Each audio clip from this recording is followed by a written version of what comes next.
Ewe ndugu mtazamaji, leo hii tunajaribu kupitia tafakari fupi kuhusiana na msalaba na namna unavyoweza kutugusa. Msalaba una maana gani kwako? Labda unaona kuwa ni maumivu, masumbuko au sadaka. Labda unajihisi au kuhusu kabisa.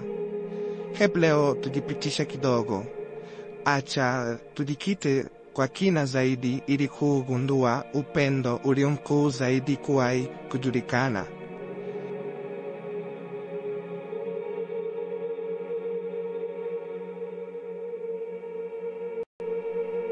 Upendo sio maneno tu, ni sadaka.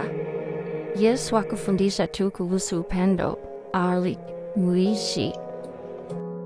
Aliachukua mateso, kukataliwa na maumivu, si kwa sababu alilazimika kufanya hivyo, bali kwa sababu alichagua kwa hiari yake, kwa ajili yako na kwa ajili yangu. Na tunaona zaidi kutoka kitabu cha Nabii Isaya sura ya 53 mstari wa 5. Nawe pia hubeba msalaba. Labda ni katika huzuni, labda ni katika wasiwasi, labda ni katika masuala ya zamani ambayo yanakusumbua. Yesu hakuambii wewe ati ubebe tu msalaba huo peke yako, bali anatembea pamoja nawe. Je, utamwaminisha mizigo yako? Maona zaidi kutoka katika Injili ya Mathayo sura ya 11 mstari wa 28. Msalaba kamwe haukumaanisha kushindwa. Ulimwengu unaona kuteseka kama kushindwa vile. Lakini Yesu aligeuza maumivu kuwa na maana, majeraha kuwa uponyaji, kifo kuwa uzima.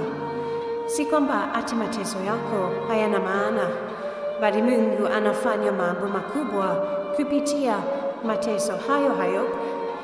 Na hili tunaliona zaidi kwa waraka wa Mtume Paulo kwa Warumi sura ya 8 mstari wa 28. Ewe ndugu mtazamaji, katika parasema hii usiishie tu kumstahimia msalaba, bali ukumbatie. Msamehe mtu aliyekuumiza, mpende mtu asiyestahili. Chukua msalaba wako sio kama mzigo, bali kama njia ya kuelekea katika ufufuko. Msalaba wake huu hauna uhusiano na kifo kama tunavyokijua, bali una uhusiano na upendo. Upendo unaoteseka, upendo unaokomboa, upendo usiokata tamaa. Yesu alitembea njia hii kwa ajili yako. Je, utatembea pamoja naye? Ndugu mtazamaji, tunapohitimisha tafakari yetu, hebu tujiongee pamoja katika hii sala fupi. Bwana Yesu, tunaposimama mbele ya msalaba wako, tunaleta mizigo yetu, hofu zetu, majeraha yetu. Hukukimbia mateso, bali uliyakumbatia kwa ajili ya upendo. Tusaidie kufanya vivyo hivyo, kupenda wakati ni vigumu, kuamini wakati hakuna uhakika, na kubeba misalaba yetu kwa ujasiri. Utupe nguvu ya kukufuasa, sio tu katika faraja, bali pia katika sadaka. Hebu msalaba usiwe ishara tu, bali uwe ni njia ya maisha, njia inayoongoza kwenye ufufuko. Tunakabidhi kila kitu kwako. Tunatembea na wewe safari hii. Amina.